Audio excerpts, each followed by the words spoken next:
What if the secret to unlocking history's greatest mysteries wasn't hidden in dusty scrolls or buried treasure, but simmering in a pot on the stove?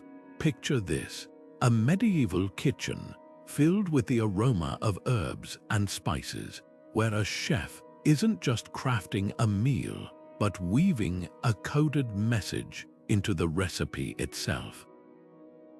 These ancient cooking manuals weren't just instructions for feasts, they were clandestine blueprints, disguising political plots, espionage, and even forbidden knowledge behind the language of food. For centuries, historians have puzzled over cryptic recipes that seem too elaborate, too precise, until they realized these dishes were never meant to be eaten. They were meant to be deciphered. This is where the art of cooking collides with the shadowy world of secrets. Imagine a royal chef, trusted to prepare meals for kings and queens, secretly slipping coded instructions into a stew recipe, ingredients that hinted at rebellion, or measurements that mapped out escape routes. These culinary texts were more than just lists of spices and techniques.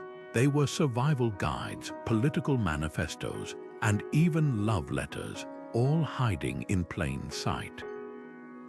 And the most astonishing part, many of these recipes survived, passed down through generations, their true meanings forgotten until now. So why does this matter today? Because every time we uncover one of these disguised plots, we're not just learning about ancient cooking, we're peeling back layers of history to reveal the fears, ambitions, and cunning of people who lived centuries ago. This video is your invitation to step into that hidden world, where a simple loaf of bread might hold the key to a royal conspiracy, or a dessert recipe could reveal a forbidden romance. We'll trace the clues left behind in these culinary codes, from the spices that signaled secret meetings to the cooking techniques that doubled as spycraft.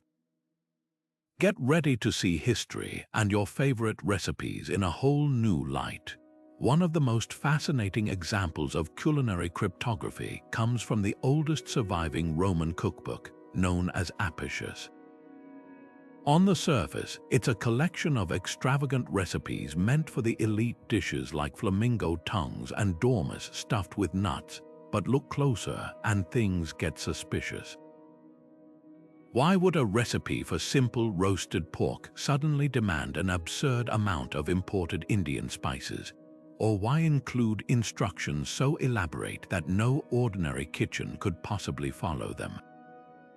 Historians believe these weren't just displays of wealth or eccentricity, they were deliberate codes. Take the infamous peacock in saffron sauce. The recipe calls for more saffron than any dish would ever need, a spice so expensive it was worth its weight in gold. But here's the twist: saffron was also used as a secret marker in ancient Rome. A sprinkle might mean safe house, while an excessive amount could signal urgent meeting. Some scholars argue that Apicius wasn't just a cookbook, it was a manual for political dissidents, with each over-the-top ingredient list acting as a disguised message. Military strategies, escape plans, even warnings about traitors might have been baked into these recipes, passed off as mere gourmet excess, and Rome wasn't alone. In medieval Europe, a recipe for spiced wine might hide directions for smuggling messages, while a Chinese imperial banquet menu could secretly outline alliances between rival factions. The beauty of these culinary codes, they traveled openly. A cookbook was the perfect cover. Who would suspect a dessert recipe of treason? Yet for those who knew how to read between the lines, a single dish could hold the fate of empires. So the next time you flip through an ancient recipe, ask yourself, were they cooking a meal or crafting a conspiracy? But bread, simple, humble bread, wasn't always just food. In the Middle Ages, it became a silent weapon of rebellion. Monasteries, the keepers of knowledge, often held the keys to more than just spiritual wisdom. Hidden within their meticulously copied manuscripts were bread recipes that seemed ordinary until you noticed the strange ratios, the cryptic measurements, the ingredients listed in numbers that didn't add up. Why would a monk scribble 12 parts grain to 1 part salt when anyone with a loaf of bread knew that ratio would be inedible because those numbers weren't about baking? They were about timing. Historians now believe these seemingly innocent recipes were encrypted rallying cries for peasant uprisings. 12 parts grain could mark the 12th month December, when landlords were distracted by holiday feasts, the perfect moment to strike. 1 part salt might signal a single meeting point, a hidden gathering spot where dissent fermented like yeast. Take the case of a French monastery in the 1400s, where monks were accused of feeding rebellion after local nobles intercepted a recipe book. The authorities dismissed it as superstition until riots erupted exactly on the dates hidden in the bread instructions. What made these culinary codes so effective? Bread was everywhere. No one batted an eye at a peasant carrying a loaf or a monk copying a recipe. But for those in the know, a single symbol, a cross scored too deeply into the dough, or an extra handful of seeds could carry urgent messages. And spices, they weren't just for flavor. A sprinkle of anise might mean all clear, while too much cinnamon could warn of spies. These weren't just recipes. They were maps, meeting notes, and manifestos, baked into something no one would think to question. So the next time you read an old bread recipe, ask, was it meant to feed the body or fuel a revolution? The Silk Road wasn't just a highway for silks and spices. It was a labyrinth of secrets, and the key to decoding them might have been hiding in a merchant's cookpot. Persian and Arab culinary manuscripts from the medieval period reveal something startling. The exact ratios of spices in a dish could correspond to hidden map coordinates, cargo values, or even the terms of a diplomatic deal. A pinch too much cumin might indicate a detour around bandit territory, while an unusually large measure of black pepper could signal a ship's manifest disguised as a shopping list. These weren't just recipes, they were encrypted ledgers written in a language only merchants and spies could taste. Take the 10th century manual Kitab al-Tabik, where a seemingly straightforward recipe for sweet and sour lamb raises eyebrows. The instructions call for equal parts honey and vinegar, a balance so precise it feels deliberate. But when historians cross-reference the quantities with merchant diaries from the same era, they uncovered a startling pattern. The honey represented gold, the vinegar stood for silver, and the ratio mirrored the exact terms of a secret trade treaty between two rival cities. Even the cooking method, simmering the ingredients until the sharpness fades, hinted at the delicate diplomacy required to smooth tensions. Spices were the perfect cipher. Saffron, worth more than gold, often appeared in suspiciously exact amounts. A recipe demanding 3.5 drachms might secretly point to the third caravanserai on a route, with the half indicating a hidden side path. Pepper, traded like currency, could encode cargo values, 10 peppercorns for 10 bolts of silk, or 100 for a chest of jewels. And because these codes were baked into everyday cooking, they slipped past prying eyes. A spy might search a merchant's satchel for maps, but who would interrogate a bowl of stew? Royal kitchens took these tactics to new heights. In the courts of Baghdad and Constantinople, chefs weren't just feeding nobles, they were relaying intelligence. A banquet menu could outline alliances, with each dish representing a faction. Lamb with pomegranate, a nod to peace with Persia. Fish in rosewater, a subtle dig at a rival's extravagance. Even the order of courses carried meaning. Sweet dishes served before savory might signal an impending betrayal. these weren't meals, they were political theater where every bite held a double meaning. So the next time you read an ancient recipe, pay attention to the spices.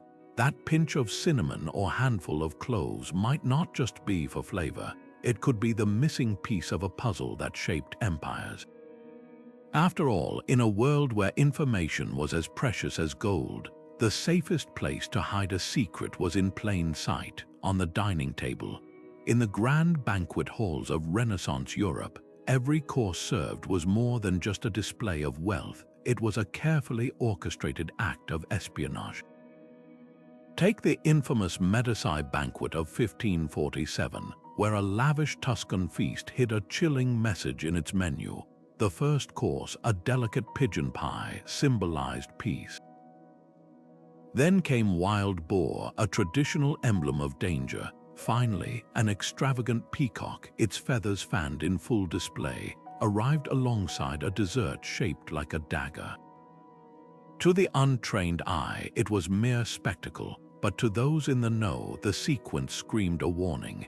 Peace is an illusion, danger approaches, armed and hidden. Within days, an assassination plot against the Duke was uncovered, proving the banquet had been a coded alert. The real masterminds behind these edible intrigues. The chefs in royal kitchens, cooks weren't just artisans. They were trusted couriers moving between palaces under the guise of sharing recipes. A Venetian chef might slip a message into the stuffing of a roast, while a Florentine pastry chef could encode coordinates in the lattice of a tart. One historian famously called these menus medieval Twitter, a rapid-fire system of symbols and flavors that could spread whispers across kingdoms faster than any courier. And because food was above suspicion, these culinary spies operated in plain sight. A kitchen boy delivering a sauce wasn't just carrying dinner, he might be transporting battle plans or betrayal warnings. But the true genius lay in the details.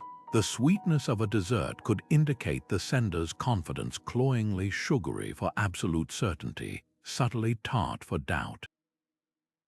Even the colors of jellies and custards held meaning, red for urgency, gold for loyalty, green for caution, and when a noble pushed away a dish untouched.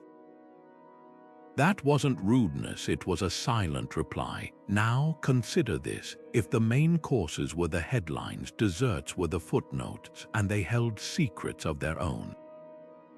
Why did the Medici's dagger dessert have a blade made of almond paste, not sugar? Because almonds, when crushed, release cyanide, a final, chilling hint. The threat wasn't just armed. It was poisoned. Sugar sculptures weren't just extravagant table decorations in Baroque Europe. They were edible Trojan horses hiding secrets in plain sight. Imagine a towering centerpiece at a Habsburg banquet, a masterpiece of spun sugar depicting a mythical battle. Guests marveled at its artistry, unaware that inside the hollow belly of a sculpted horse lay a tightly rolled scroll, a blackmail note threatening to expose a duke's affair unless he switched political allegiances. These sugary spectacles were the perfect cover. Who would dare dismantle a work of art to inspect it for treason? The craftsmanship involved was as precise as any spy's trade. Sugar, malleable when heated, could be molded into intricate compartments. A swan's wing might conceal a vial of poison, while the petals of a sugar rose could hide a tiny map.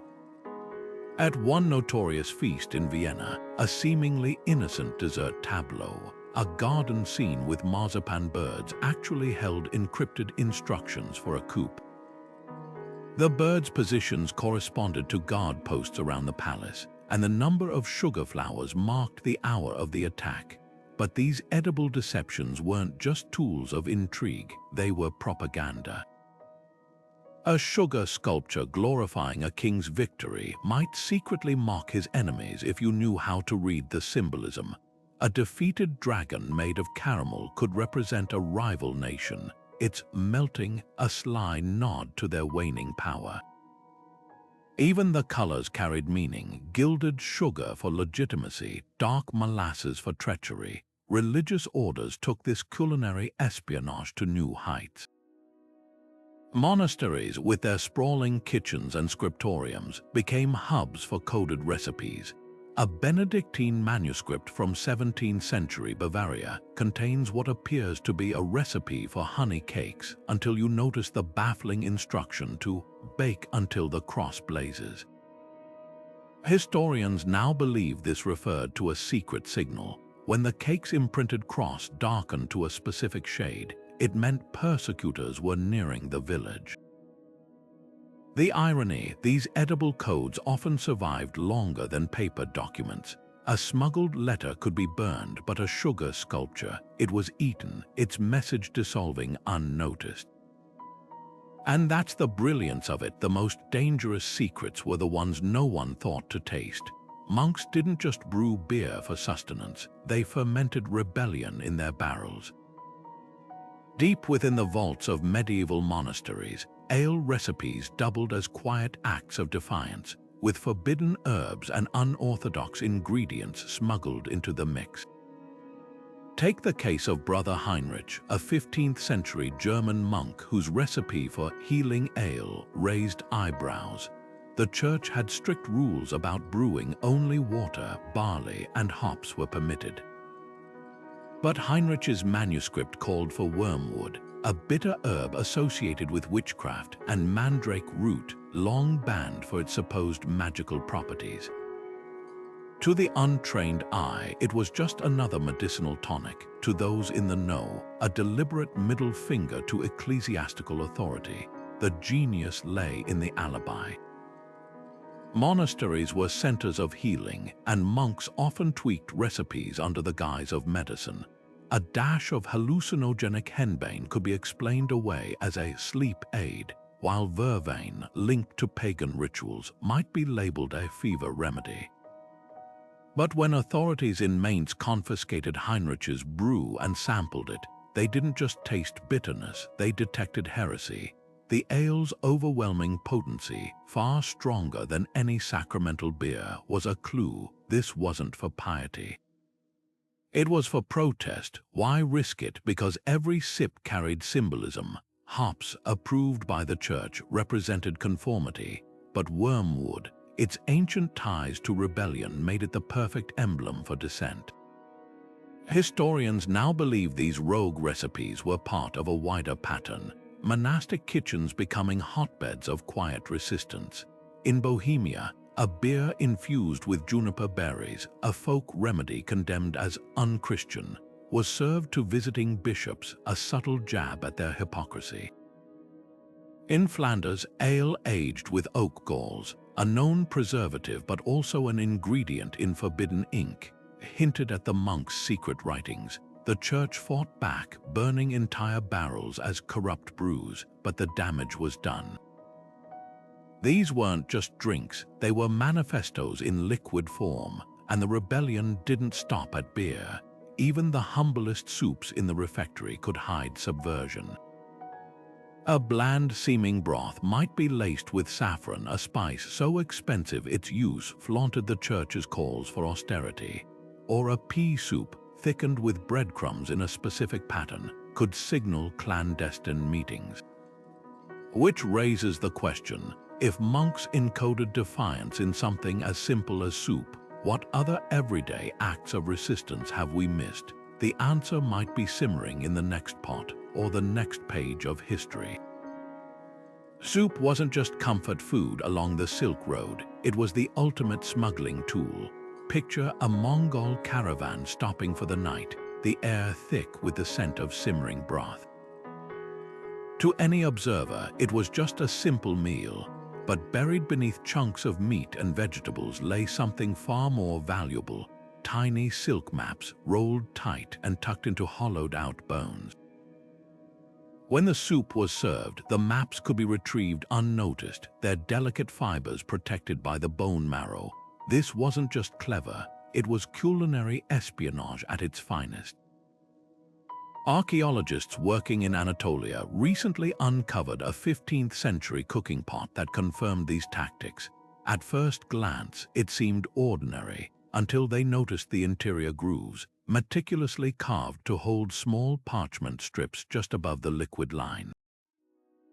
These weren't accidental scratches. They were designed to keep messages dry while the soup cooked, allowing a spy to serve intelligence alongside dinner. And the ingredients themselves played a role. A recipe from a Timurid caravan log lists an excessive amount of barley, far more than needed for flavor. Historians now believe the extra grains helped cushion hidden jewels or sealed vials, their weight disguised by the thick stew, but the real brilliance lay in the tools. A wooden ladle with a false bottom could compartmentalize powdered dyes for invisible ink. A seemingly ordinary knife might unscrew at the handle to reveal a hollow chamber for smuggled coins. Even the humble mortar and pestle had a double life, grinding spices by day, crushing coated wax seals by night. The most daring example, a Persian manual, describes a messenger stew that required a specific type of gourd as its pot. Once the soup was eaten, the gourd, now dried and lightweight, could be cracked open to reveal a hidden compartment, perfect for carrying anything from gemstones to treasonous letters. So the next time you stir a pot of soup, remember, throughout history, the simplest meals often held the most explosive secrets, and the ladle in your hand. It might just be the ancestor of a spy's most trusted tool. The most dangerous tools in a medieval kitchen weren't the knives, they were the spoons. At first glance, a 15th century Venetian serving spoon might look ordinary, its bowl worn smooth from years of stirring. But twist the handle just right, and it splits open to reveal a hollow chamber, perfect for smuggling folded parchment or even poison.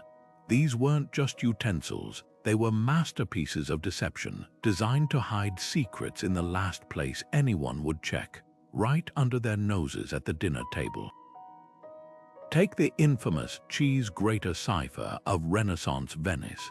On the surface, it was a simple kitchen tool, its perforated surface shredding Parmigiano for lavish banquets. But flip it over, and the back concealed a rotating dial marked with symbols. When aligned with specific grooves, the dial could decode encrypted messages, turning a humble grater into a spy's most versatile gadget. Historians believe these devices were used by Venetian diplomats to send coded dinner invitations menus that listed courses like roasted duck, when what they really meant was meat at midnight. Knives, too, played double duty. A blade with a Damascus steel pattern might hide a compartment in its pommel, while a bread knife's serrated edge could double as a lockpick. One surviving example from Burgundy even had a removable handle that unscrewed to reveal a tiny scroll inside, its edges stained with wine, proof it had been passed hand to hand during feasts. But perhaps the most ingenious twist, these tools blurred the line between cook and spy so completely that women, often dismissed as mere kitchen staff, became pivotal players in culinary espionage. A noblewoman's personal tasting spoon might hide a compartment for antidotes, while a baker's wooden paddle could conceal messages in its handle. In a world where women were rarely suspected of intrigue, their aprons and butter knives became the perfect cover for subterfuge.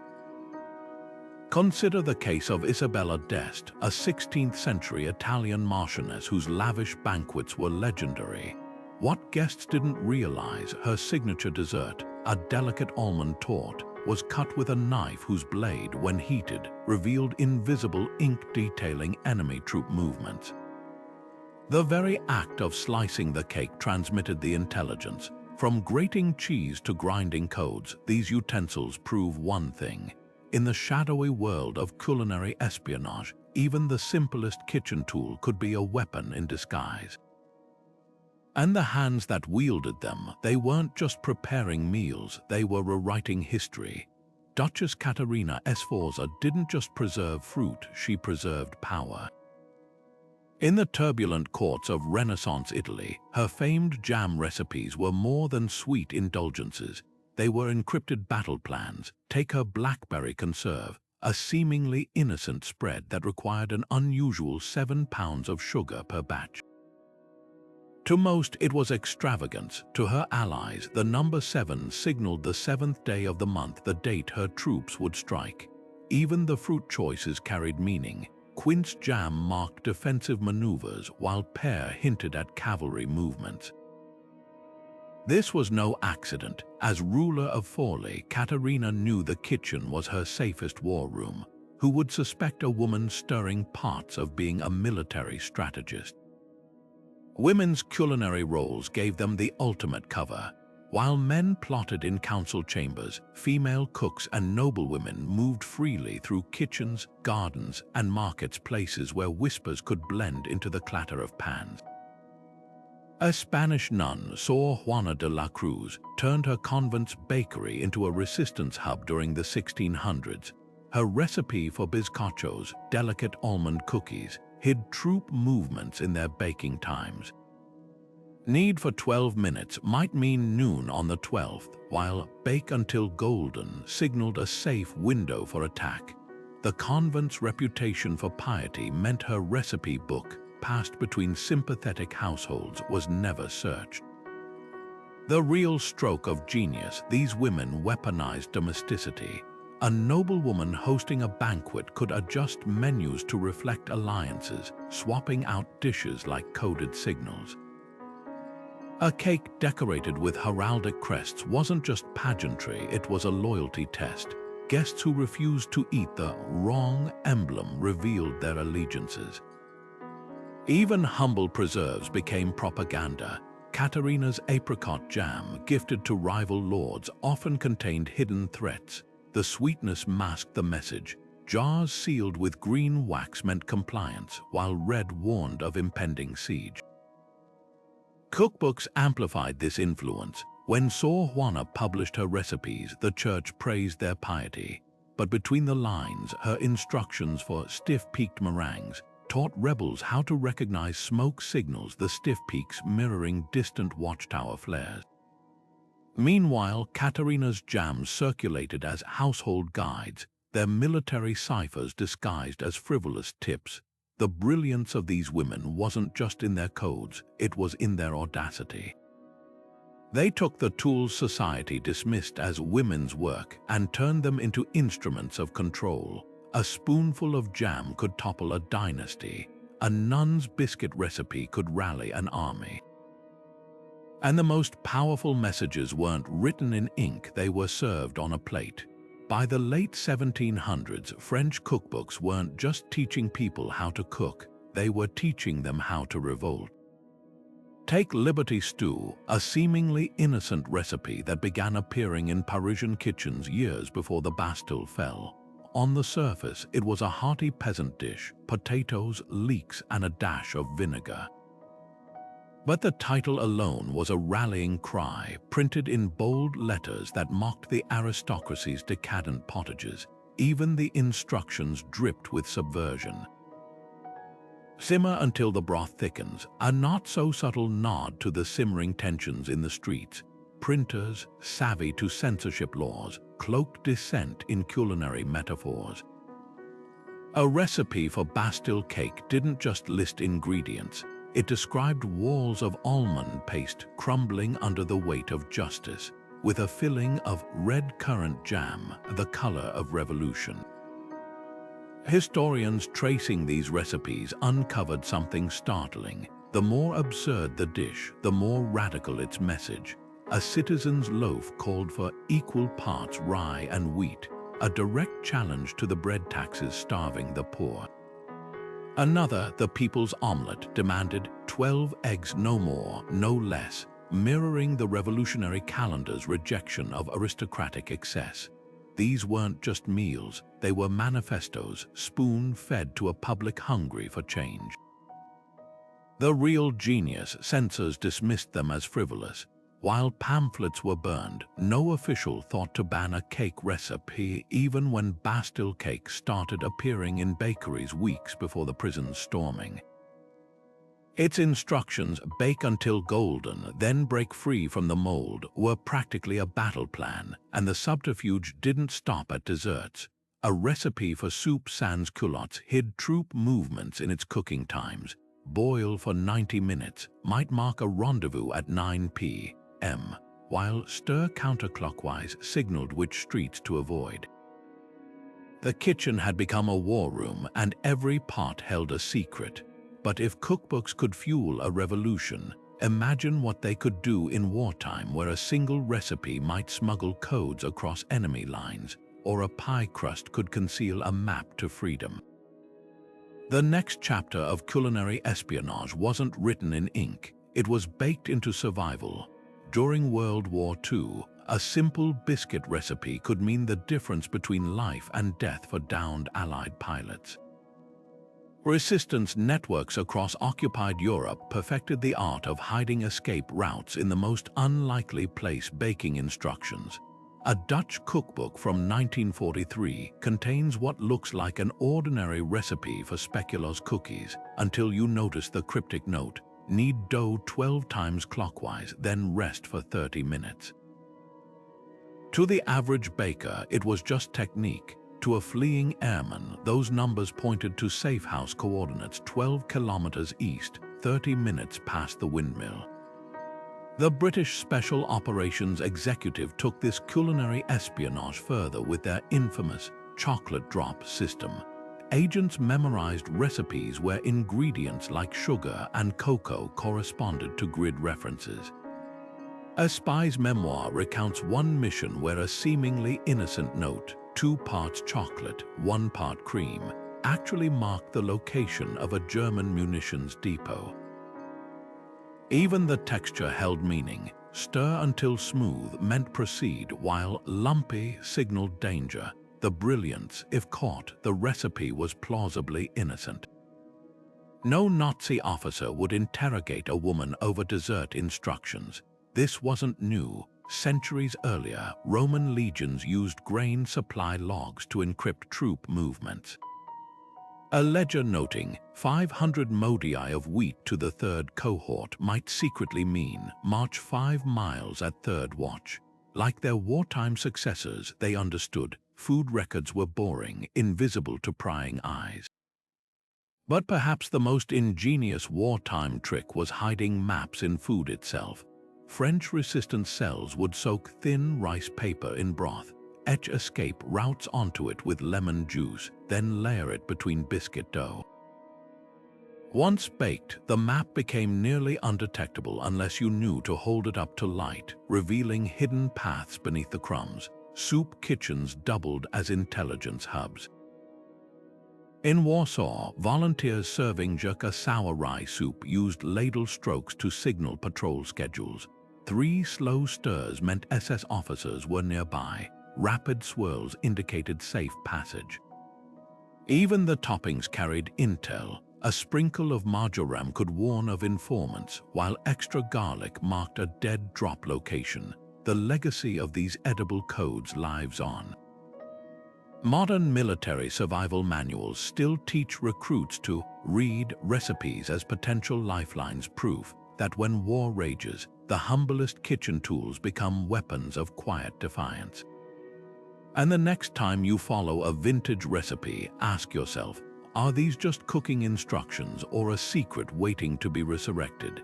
In colonial America, a jar of pickles wasn't just a pantry staple, it was a locked chest of secrets. Loyalists and patriots alike discovered that the humble art of pickling offered the perfect cover for clandestine communication. Take the infamous Tory cucumber jar of 1775, seized by revolutionaries in a Virginia cellar. At first glance, it appeared to be nothing more than brined vegetables, but when the brine was carefully measured, the ratio of salt to vinegar matched a known British naval cipher, 1 part salt to 3 parts vinegar, translating to Raleigh at Norfolk. Hidden beneath the cucumbers, a rolled parchment listing Tory sympathizers, its ink preserved by the very acidity that concealed it. The science behind this culinary espionage was as precise as the politics were perilous. Brine acidity could act as a cipher key. A pH of 4 might decode every fourth letter in a message, while a weaker solution signaled a simpler substitution code. Some recipes even used layered ingredients as a disguise. A bottom layer of extra salty brine meant burn after reading, while floating spices like mustard seeds or dill indicated priority. One intercepted letter from a British officer boasted that colonial kitchens were better equipped for cryptography than their own war rooms, thanks to the ubiquity of pickling crocks and the women who managed them. But the real stroke of genius, pickling recipes were passed down through generations, their codes hidden in plain sight. A family's secret dill recipe might actually be a loyalist's manifesto, with the instruction to skim the scum daily, serving as a metaphor for purging rebel influence. Even the choice of vegetable carried meaning. Cucumbers, quick to pickle, signaled urgency, while beets, slow to ferment, hinted at long-term plots. This wasn't just clever, it was culinary alchemy, turning vinegar into vaults and spices into signals. And as we'll see next, the same kitchens that perfected pickled codes were also quietly mastering another form of edible deception, transforming ordinary meals into elixirs of espionage. Alchemy and cuisine shared more than just bubbling cauldrons. They shared a secret language. In Renaissance Florence, a manuscript titled On the Virtues of Roasting appeared to be a simple guide to cooking meats. But tucked between instructions for lamb and venison were bizarre notes. Let the fowl bathe in Mercury's breath for thrice 7 turns, or when the dove's blood runs clear as crystal, add the lion's tears. To the uninitiated, it sounded like poetic whimsy. To alchemists, it was a precise formula for purifying metals. The fowl wasn't poultry, it was lead, and Mercury's breath referred to vapor from heated quicksilver, a key step in transmutation. The entire recipe book was a metallurgy manual in disguise, its coded language protecting forbidden knowledge from church scrutiny. Experts like Dr. Elena Marconi, a historian of Renaissance science, point to the striking parallels between kitchen and laboratory. Both spaces relied on precise measurements, controlled heat, and transformative processes, she notes. A recipe for crisping bread might describe calcination, the alchemical process of burning a substance to ash, while simmering broth could mirror the slow dissolution of ores in acid. This overlap wasn't accidental. Kitchens were ideal covers for experimentation. A noblewoman's request for golden syrup might actually demand the creation of auric chloride, a compound used to tint glass or fake gilding. Even the colors of dishes held meaning. A saffron rice recipe requiring sunset hues could secretly instruct on achieving the perfect purple of colloidal gold.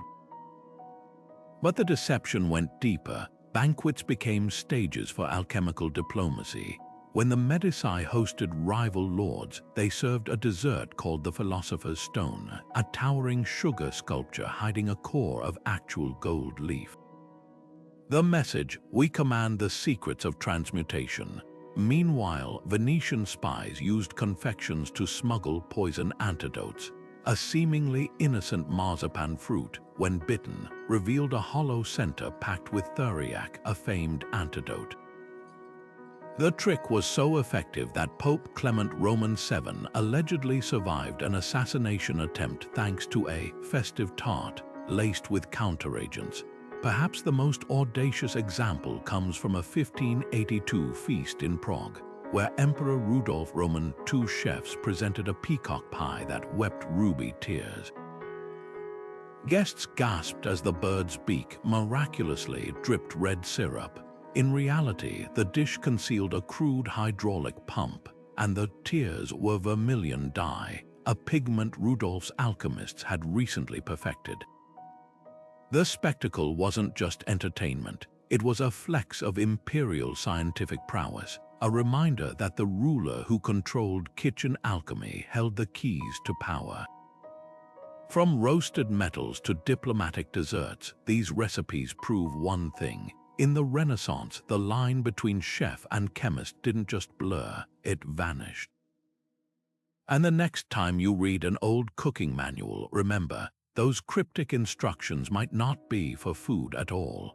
They could be the lost formulas of a forgotten science, simmering in history's hidden kitchens. In the winter of 1699, a single banquet table held the fate of empires not in treaties, but in truffles. The Great Northern War was raging, and diplomats from Sweden, Prussia, and Russia gathered for what appeared to be a lavish peace dinner. Yet the real negotiations weren't happening over speeches or sealed documents. They were unfolding course by course, in a language of sauces and garnishes. The first dish, a towering baked Prussia, seemed like a simple meat pie until the ambassadors noted its missing western crust. To them, the unfinished edge was no accident. It symbolized Sweden's willingness to cede Prussian territories along the Oder River. Even the filling carried meaning. An excess of sour cherries hinted at unresolved grievances, while the buttery latticework suggested temporary borders. Dessert took the coding further.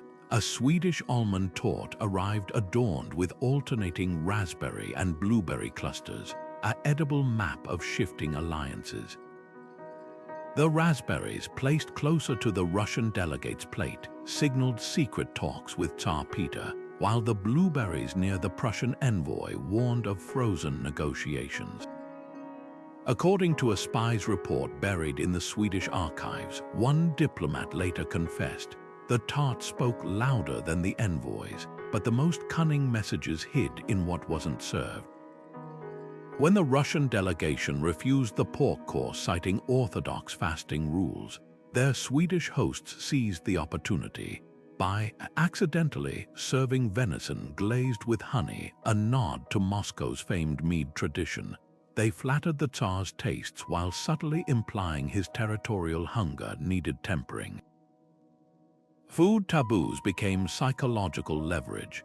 A Saxon ambassador's allergy to hazelnuts turned a seemingly innocent praline gatto into a test of trust. Would he risk illness to show goodwill?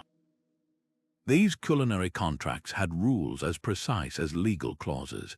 A dish served cold might indicate stalled talks, while a flaming entree signaled urgency. Even the placement of salt cellars mattered. At one tenth supper, the Swedish host deliberately spilled salt near the Danish envoy's plate, an old Norse omen of betrayal that forced concessions by dessert. From truffles to treachery, every bite was a bargaining chip, and as we'll see, these edible negotiations weren't just about land. They were about survival, where the wrong fork could cost a kingdom. In the shadowy alleyways of Moorish Spain, a simple kosher meal could mean the difference between sanctuary and slaughter. During the brutal persecutions of the 1400s, Jewish and Muslim families fleeing the Inquisition developed an ingenious system using dietary laws as clandestine signals. A house displaying a chicken stew with no dairy was more than just kosher compliant. The absence of cream or cheese marked it as a safe haven, but the real stroke of genius.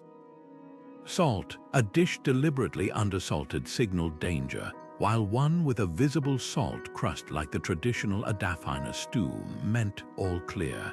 This wasn't just cooking. It was cryptography disguised as piety. The ethics of weaponizing cultural practices were fraught. In Cordoba, a rabbi's ledger from 1492 recounts the dilemma, scribbling a pork-free symbol on a Christian butcher's door to divert suspicion, knowing it might also betray fellow Jews observing Hallel. Yet survival justified the risk. One harrowing account describes a family altering their Passover Seder plate, omitting the bitter herbs to warn neighbors of impending raids, while extra salt water hinted at escape routes through salt marshes. But the most audacious deception occurred in Granada's silk markets.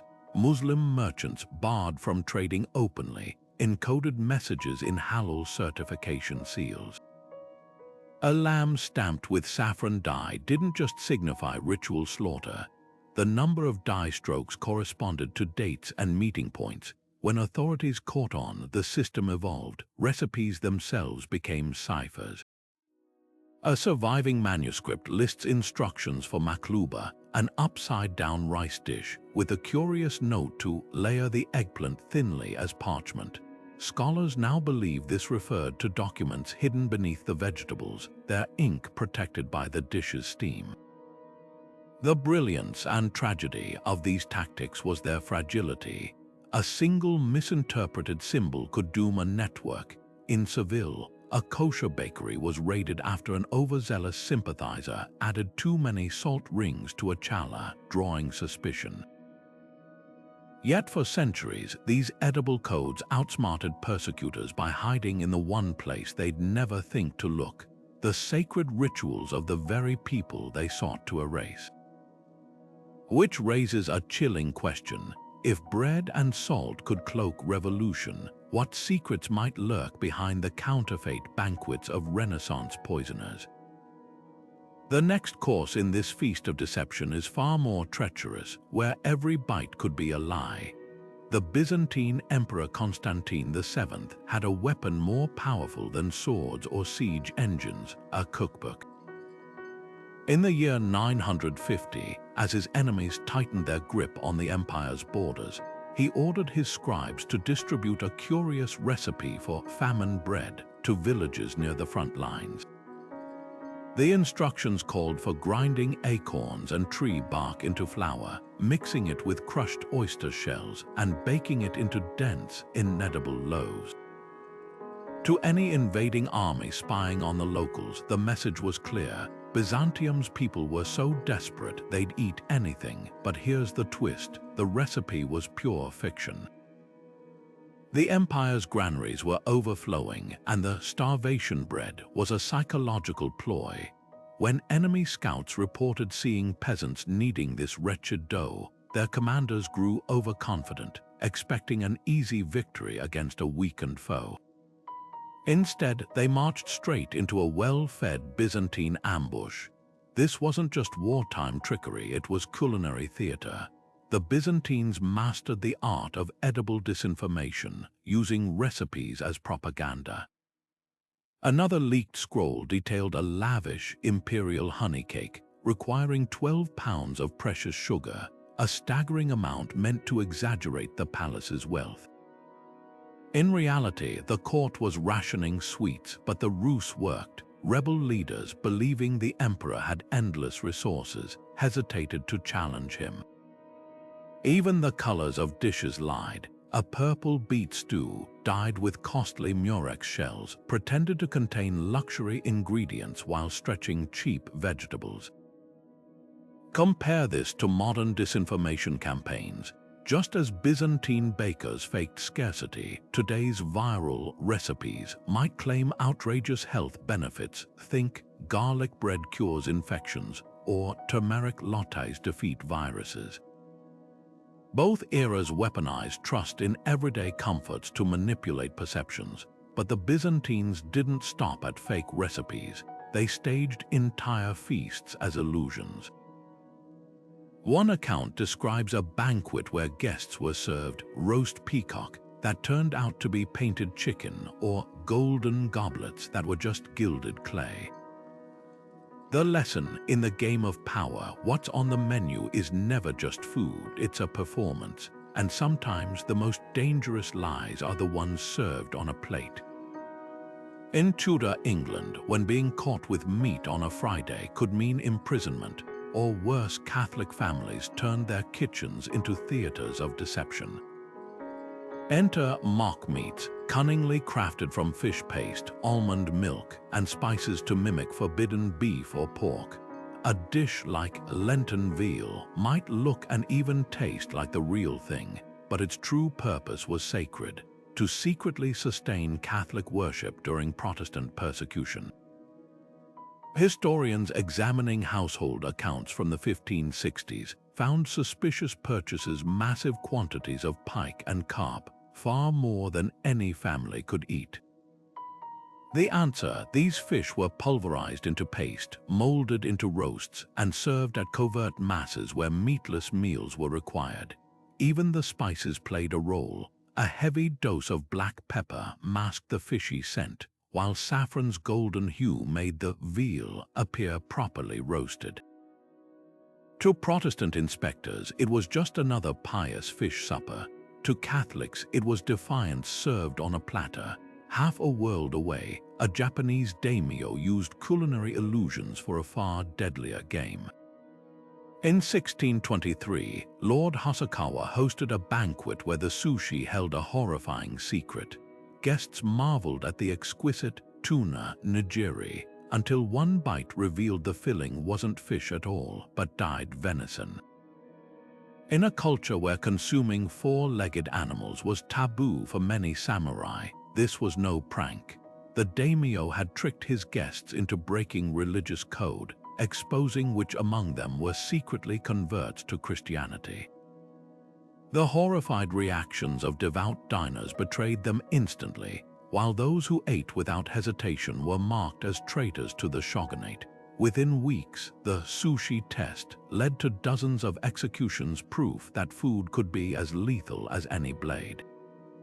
These weren't just acts of survival or cruelty, they were masterclasses in psychological warfare. A dish that looks like meat but isn't plays with expectation, undermining trust in the most basic human instinct: tasting. The Tudors' mock meats weaponized doubt, making authorities question every meal they saw. Meanwhile, the daimyo's sushi trap exploited shame, turning cultural taboos into snares. Both tactics reveal a chilling truth. When you control what people believe they're eating, you control far more than their appetites. But deception wasn't limited to the plate. The very architecture of kitchens became a canvas for lies: hidden compartments beneath hearths, ovens with false backs, even spice racks that doubled as cipher wheels. In a world where a single meal could condemn you, the kitchen wasn't just a place to cook. It was a stage, a vault, and sometimes a trap. Beneath the gilded halls of Versailles, where nobles whispered secrets over silver platters, an entire underground spy network hummed with every ladle stroke, literally. The palace's famed soup tunnels, a maze of narrow passageways designed to ferry dishes from kitchen to table, hid a sinister secondary purpose. Servants carrying steaming tureens weren't just transporting consommé. They were eavesdropping through specially designed vents that funneled conversations straight from the dining hall to the ears of royal informants.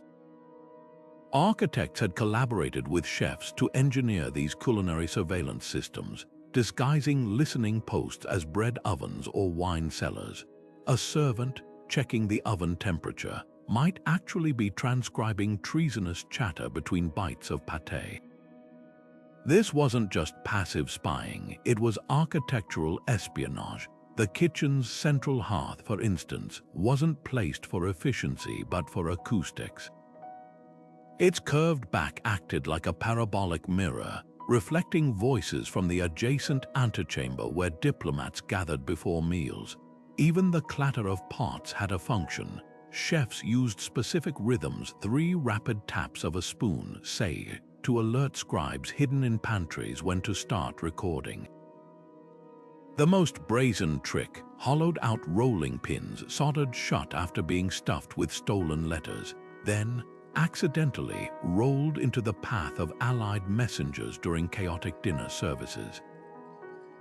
But the real genius lay in how recipes preserved these secrets. A seemingly innocuous instruction, simmer the broth near the north hearth, actually marked which tunnel led to the spy post. Others encoded blueprints in measurements. 12 ounces of flour might correspond to 12 paces from a hidden door, while a pinch of salt indicated the thickness of a partition wall. Even the order of ingredients could map escape routes, with each step representing a turn through the palace's labyrinthine corridors. The legacy of these edible blueprints outlasted the monarchy. When revolutionaries stormed Versailles in 1789, they found cookbooks filled with marginalia that, when decoded, revealed the locations of secret passages still used by fleeing aristocrats. A recipe for béchamel à la Réunion, scribbled with odd notations like "stir counterclockwise at dawn," turned out to be directions to a tunnel beneath the orangery. From soup vents to soufflé ciphers, these kitchens prove one thing. In the game of power, the most dangerous secrets weren't whispered in shadowed alcoves. They were simmering in plain sight, served up one course at a time. In the quiet villages of medieval Provence, where the Cathars whispered their forbidden beliefs under the watchful eyes of the Inquisition, a simple cake became their silent rebellion. The Albigensian cake, a honey-sweetened dessert studded with almonds, seemed innocent enough until you noticed the deliberate pattern of its toppings. 7 almonds arranged in a circle with one at the center weren't just decoration. To the Cathars, a persecuted Christian sect, this was the symbol of the divine spark, their belief that every soul carried a fragment of the sacred. Bake it wrong, say, with 6 almonds, and you risked exposure. Bake it right, and you passed a coded declaration of faith to those who knew how to look. Dr. Isabelle Morau, a historian of medieval heresy, explains the stakes. When writing was dangerous, cooking became liturgy. A cake could preach what a priest could not. These desserts weren't just treats, they were edible manuscripts preserving doctrines the church sought to erase. The cake's honey, a symbol of spiritual purity, was always local, never imported, to signify resistance to outside control. Even the baking temperature held meaning. A slow, low heat mirrored the Cathars' belief in gradual spiritual awakening, while a rushed bake might hint at danger. Centuries later, modern technology is cracking these culinary codes wide open. Spectral imaging has revealed hidden inscriptions on recipe scrolls, where faint traces of lemon juice ink, invisible to the naked eye, outline secret meeting places. AI analysis of ingredient ratios in medieval cookbooks has uncovered startling patterns, like the repeated use of 12 figs in Cathar recipes, a nod to the 12 apostles they revered differently from the Catholic Church. Even the shape of baking molds tells a story.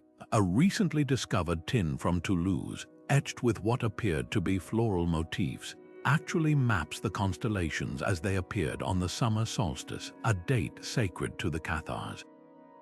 What's remarkable isn't just the ingenuity of these edible time capsules, but their resilience. A recipe could be copied, shared, even baked in an inquisitor's own kitchen without suspicion. The very act of eating became an act of remembrance, ensuring that beliefs outlasted persecution. And now, as historians and scientists collaborate to decode these culinary whispers, we're not just learning about the past, we're tasting it. Every slice of Albigensian cake is a testament to the enduring power of a simple truth. When you can't write your history, you bake it, yet the story doesn't end in the Middle Ages. Today, marginalized communities still use food to safeguard their identities, whether it's Syrian refugees encoding hometown coordinates in the spice blends of their kibbeh, or indigenous bakers weaving tribal stories into the designs of fritbread. The language of resistance hasn't changed, only the recipes have, and with every bite, the past whispers to the present. In a quiet Oxford lab in 2023, a team of researchers fed a seemingly ordinary Byzantine salad recipe into an artificial intelligence system and walked away with the formula for Greek fire, one of history's most devastating weapons. The AI had detected something no human scholar had noticed: the innocuous instructions for tossing greens with oil until they shimmer concealed a precise ratio of ingredients that, when substituted with naphtha and quicklime, recreated the legendary incendiary compound. This wasn't just luck. The algorithm had been trained to spot linguistic quirks, repetitive verbs, odd measurements, abrupt shifts in tone that often masked secrets in ancient texts. Suddenly, centuries of dismissed bad recipes took on new meaning. That overcooked lamb dish, probably a smokescreen, the salad manual, a military archive in disguise.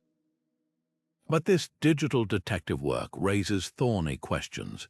When an AI cracks a code embedded in a family's heirloom cookbook, who owns that knowledge? In 2022, a Swiss museum sparked outrage by publishing a decoded love potion from a 15th century midwife's journal, revealing ingredients considered sacred by her living descendants. Historians argue these discoveries belong to humanity, while cultural guardians counter that algorithms are grave robbers of meaning, stripping context from recipes meant to stay hidden. Even the act of decoding changes the secrets themselves, like translating a poem where the rhythm and nuance often vanish. The technology's potential is staggering. In Germany, neural networks recently cross-referenced 5,000 medieval recipes against ship manifests and uncovered a clandestine spice route that bypassed Ottoman blockades. The key, a sudden spike in cinnamon mentions, except the measurements didn't match real cinnamon's weight. The AI realized scribes were using the word as code for saffron, which was being smuggled in false-bottomed salt barrels. These weren't grocery lists, they were encrypted logistics. Yet for all its brilliance, AI has blind spots. It can't taste the fear in a recipe that's deliberately oversalted to throw off pursuers, or smell the desperation in instructions that stretch scant ingredients to feed a besieged city. That's where culinary archaeology steps in, where a single charred seed or a broken cooking pot can tell the other half of the story. Because history isn't just written in ink and algorithms. It's written in the ashes of 1,000 forgotten meals. Archaeologists in Pompeii didn't just uncover ancient ovens, they found a bakery where bread hid more than just crumbs. When researchers examined the charred remains of 2,000-year-old loaves, they noticed something bizarre. The bottoms bore strange grooves, too precise to be accidental. Further analysis revealed these weren't just baking imperfections. They were deliberate imprints, pressed into the dough to conceal tiny wax tablets. Bakers would slide these thin sheets into the grooves before baking, the heat melting the wax just enough to seal the messages inside. To the casual observer, it was just bread.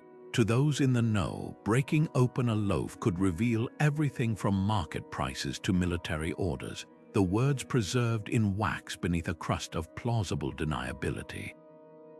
This wasn't isolated ingenuity. Across the ancient world, food residues are rewriting history's clandestine chapters. In a Viking settlement in York, scientists analyzing crusted pots discovered traces of an unusual berry jam mixed with iron oxide. At first dismissed as contamination, the mixture turned out to be primitive ink, its acidity perfectly preserved by the sugar. Vikings weren't just sweetening their bread. They were using jam jars as inkwells, hiding messages in plain sight among pantry staples.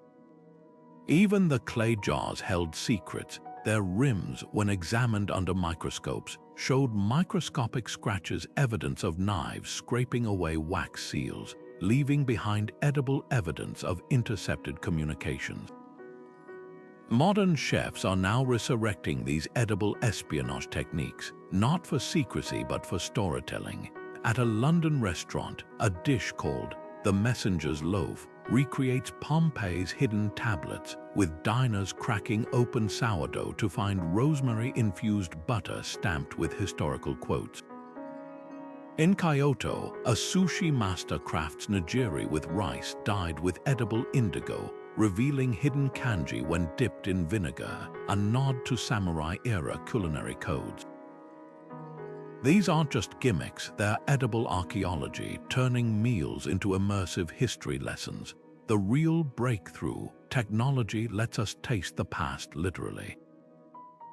Spectrometry can now identify the exact spice blends in a medieval stew, down to the ratio of cumin to coriander, clues that hint at trade routes or diplomatic ties. In Rome, a team recreated a 1st-century garum sauce using residue analysis, only to discover the fermented fish paste contained traces of saffron, an extravagance that suggested the recipe wasn't just food, but a status symbol encrypted in flavor. From melted wax to fermented fish, every dish tells 2 stories, one for the palate and one for the ages. And as we scrape away the residues of time, we're learning that the most enduring secrets weren't buried in tombs or locked in vaults. They were served at the table, hiding in the one place no one thought to look, the last bite. In a dimly lit London warehouse, guests aren't just dining, they're decrypting history with their forks. Chef Olivia Marquez, known for her neo-historical pop-ups, recently recreated a 15th-century spy pie from a Venetian manuscript, its crust etched with symbols that only made sense when sliced at precise angles. The original recipe called for layers as deep as secrets. She explains, handing guests magnifying glasses to examine the pastry's latticework. What we thought was a decorative edge actually spelled out coordinates when viewed under candlelight, just like monks might have done to guide refugees. This isn't just dinner theater, it's edible forensics where every bite demands detective work. But where's the line between education and spectacle? Critics argue some events veer into sensationalism, like a Berlin chef who served assassin stew with hidden chili pellets meant to mimic poison. Historical accuracy gets sacrificed for shock value, warns Dr. Felix Adler, a food historian. Yet proponents counter that these immersive experiences make history visceral. At Marquez's event, guests gasped when their decoded pie coordinates led to a hidden drawer in the table revealing replica medieval letters. You remember the taste of betrayal when you've literally eaten it, laughs one attendee, the real test whether these recreations reveal deeper truths. When a New York chef replicated a Cold War cake drop recipe, where measurements corresponded to map grids, guests debated if such tactics still resonate. Today, we encrypt texts with algorithms, notes cybersecurity expert Priya Khan. But the psychology's the same, hide in plain sight. Perhaps that's the ultimate lesson. These recipes weren't just about survival, they were about outsmarting power structures. And in an era of digital surveillance, that's a flavor of resistance that never goes stale.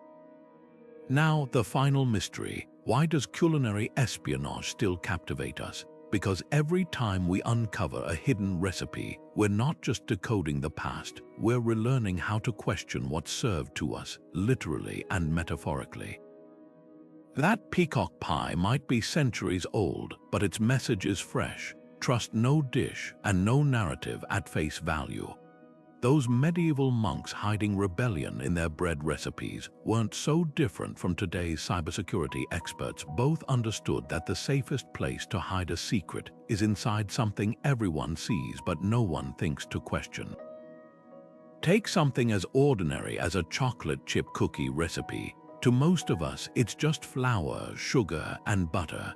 But to a cryptographer, it's a potential algorithm. Swap 1 cup chocolate chips with 1 part encryption key, and suddenly, grandma's dessert is a cipher.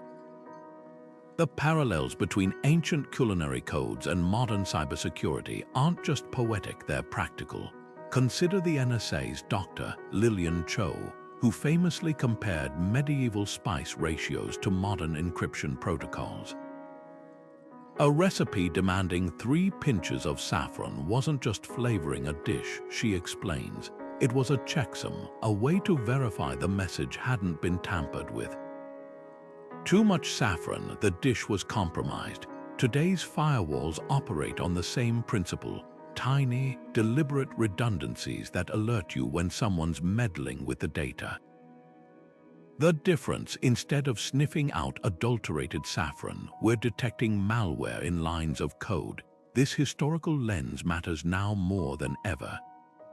In an age of deepfakes and AI-generated disinformation, understanding how past cultures weaponized trust in everyday things like recipes can teach us to spot modern manipulation. A 15th century baker knew to question a bread recipe with oddly precise salt measurements. Today, we should scrutinize a viral post with suspiciously perfect details. The tactics haven't changed, only the medium. Where monks used almond tarts to signal safe houses, troll farms use meme formats to coordinate campaigns. So here's where you come in.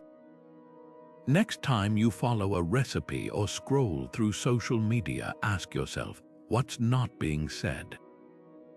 Is that pasta recipe oddly specific about resting the dough for exactly 47 minutes?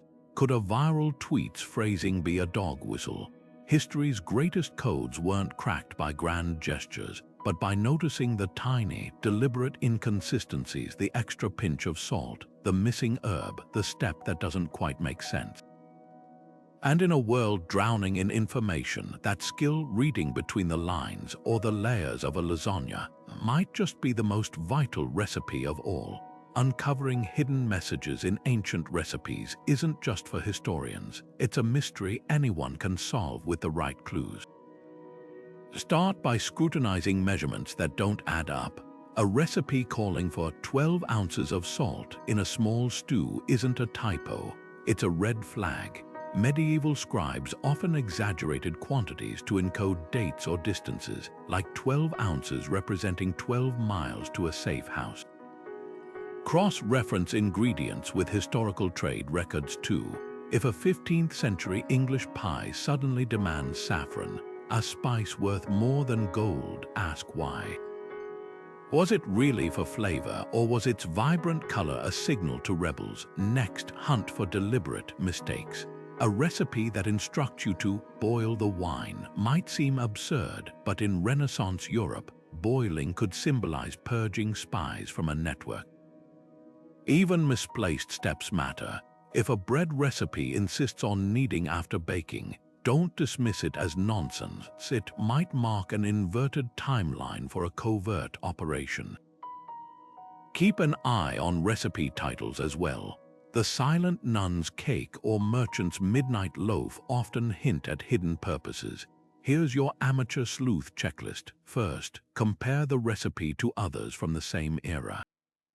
Anomalies stand out when you spot a dish that's suddenly twice as complicated as its peers. Second, map ingredient availability. If a local peasant dish includes rare imports, dig deeper. Third, decode metaphors. Simmer until the moon rises could point to nocturnal meetings. Finally, examine the handwriting. Smudges or ink variations might reveal hastily added clues. Now turn that lens on your own family recipes. Great-grandma's heirloom jam with cryptic notes like stir only at dawn or add no sugar if the wind blows east might be more than folklore. Oral traditions often preserve coded survival tactics like a Depression-era soup recipe with odd vegetable ratios that secretly stretched rations during lean times.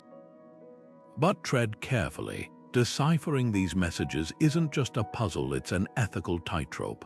That nonsensical recipe might be a sacred text for a marginalized community, its true meaning guarded for generations. Before publishing your findings, consider who might be harmed if this code goes public. Some secrets were buried for a reason.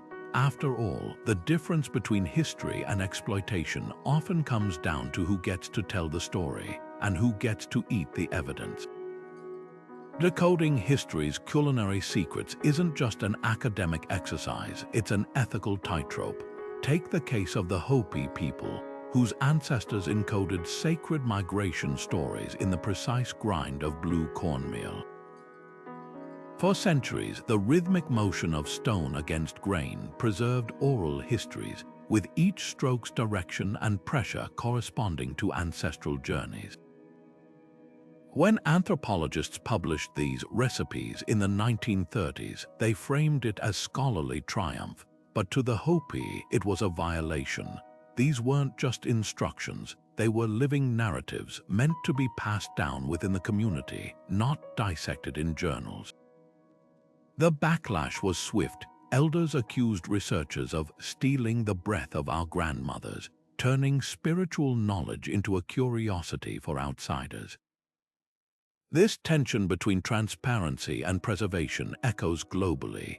In Oaxaca, Zapotec women have long guarded recipes for mole negro, using cryptic measurements like a handful of thyme or the patience of a rainy season. Modern attempts to standardize these recipes, often for tourism or commercialization, strip away their deeper purpose. What outsiders see as poetic whimsy is actually a deliberate barrier, ensuring the dish's soul remains accessible only to those who have earned the trust to understand it. You don't write down a prayer, one cook explained. You learn it by living it. Yet the opposite argument holds weight too. When the last fluent speaker of the Ainu language died in Japan in 2019, she took with her a trove of encoded salmon recipes that doubled as climate records. The specific way she layered cedar bark under fish indicated river temperatures from centuries past, data modern scientists could use to track ecosystem collapse. Was preserving her community's privacy worth losing that knowledge forever? Even within cultures, opinions fracture. Some indigenous chefs now advocate for selective sharing, like the Maori hangi masters who teach the earth cooking technique but withhold the chants that activate its spiritual power. The legal landscape offers no easy answers. Copyright protects expression, not ideas, leaving traditional knowledge vulnerable. A Swiss chocolate company once patented a recipe eerily similar to a Bolivian ceremonial drink, arguing their discovery was novel because it used modern equipment. Meanwhile, digital archivists face dilemmas. Should they publish a scanned medieval Persian cookbook if it might contain Zoroastrian codes still sacred to diaspora communities? Perhaps the solution lies in redefining ownership itself. The slow food movement's Arc of Taste doesn't just catalog recipes, it partners with communities to safeguard them on their terms. In Finland, Sami reindeer herders now control access to their ancestral preservation techniques, requiring researchers to sign agreements respecting their worldview. And in Wales, a revived tradition of bara brith, a fruit bread once used by dissenters to hide messages, is taught in schools alongside the warning, "Some secrets aren't ours to unlock." The question isn't just can we decode these culinary plots, but should we? Every recipe cracked open risks becoming another artifact behind glass, divorced from the hands and hearts that gave it meaning. Yet every secret left untouched could vanish, taking with it chapters of human ingenuity. As we stand at this crossroads, one truth becomes clear. The most delicate ingredient in any historical recipe isn't the spice or the sugar, it's respect. And that's a measurement no algorithm can calculate. The mysteries we've uncovered so far are just the beginning. History's kitchens still simmer with unanswered questions. Take the intricate knot systems of the Inca, known as kippus, which scholars believe recorded everything from tax records to epic poems. But what if some of those knotted cords weren't just accounting tools? Recent excavations near Cusco uncovered a set of kippus buried alongside cooking utensils, their strands dyed with shades of chili pepper and annatto. Could these have been culinary codes tying together recipes with hidden meanings? Imagine a stew recipe where the number of knots in a strand dictated the cooking time, or the colors of the threads signaled which spices to use or avoid. The Inca had no written language, so what better way to safeguard their gastronomic secrets than in the very fibers of their kitchen tools? Then there's the enigma of Mogul biryani. The royal kitchens of Akbar and Shah Jahan produced hundreds of variations of this iconic dish, each with painstakingly detailed recipes. Yet some manuscripts contain bizarre inconsistencies, a sudden call for double the saffron in one version, or instructions to layer the rice in a specific geometric pattern. Were these simply the whims of emperors, or could they be clues to something deeper? Food historian Dr. Priya Varma suggests these anomalies might trace back to the Nishan-i a rumored cipher system used by Mughal spies. A biryani layered with an extra stratum of meat could have indicated a safe house, while a missing spice might have warned of betrayal, the tantalizing part. Many of these manuals remain untranslated, their pages still fragrant with the ghosts of cardamom and intrigue.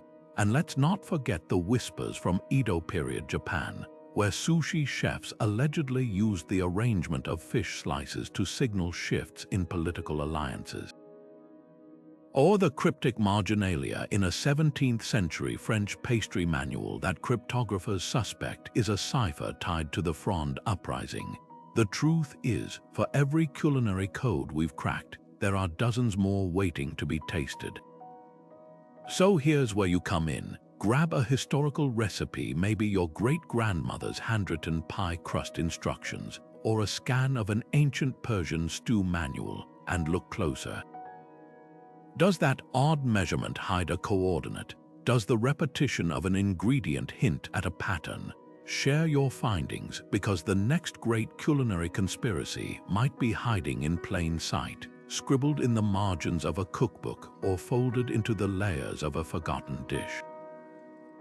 The kitchen has always been the safest place to hide a secret. The question is, what's left to uncover?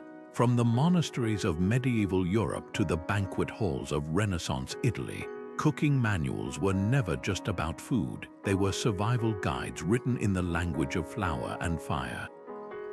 Think about it. A recipe for bread could hide a rebellion's timeline. A jam jar might smuggle a map to freedom, and a lavish peacock pie could whisper treason under its golden crust.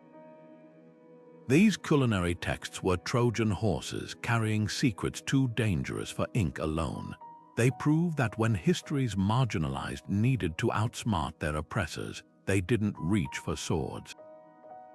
They reached for spoons. What makes these edible codes so extraordinary isn't just their cleverness, it's their universality.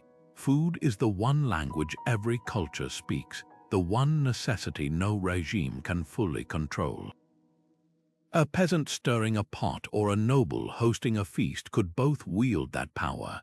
A Spanish nun's biscuit recipe and a Venetian spy's hollowed-out rolling pin were part of the same tradition, turning the kitchen into a sanctuary for subversion. Even today, food remains a vessel for resistance. Syrian refugees encode hometown coordinates in family spice blends. Indigenous bakers weave ancestral stories into the designs of fritbread. The tools have changed, but the recipe for defiance stays the same. So the next time you flip through an old cookbook or jot down a family recipe, pause. That odd measurement, that inexplicable step, that ingredient that seems out of place, could it be more than a quirk? History's greatest conspiracies weren't buried in vaults. They were served on platters, hiding in the one thing everyone saw but no one thought to question, the meal itself. Now it's your turn. Share the mysteries in your own recipe box. Has your grandmother's pie crust always demanded an extra pinch of salt? Does that faded cookie card in your drawer have markings that don't quite match the instructions? Drop your theories below, because somewhere between the ingredients and the instructions, another secret might be waiting to rise. So let's raise a glass or a loaf or a ladle to the unsung heroes of history's shadow wars. To the chefs who cooked more than meals, they cooked conspiracies. And tonight, as you sit down to dinner, remember, every bite is a chance to taste the past. Just make sure you're reading between the lines.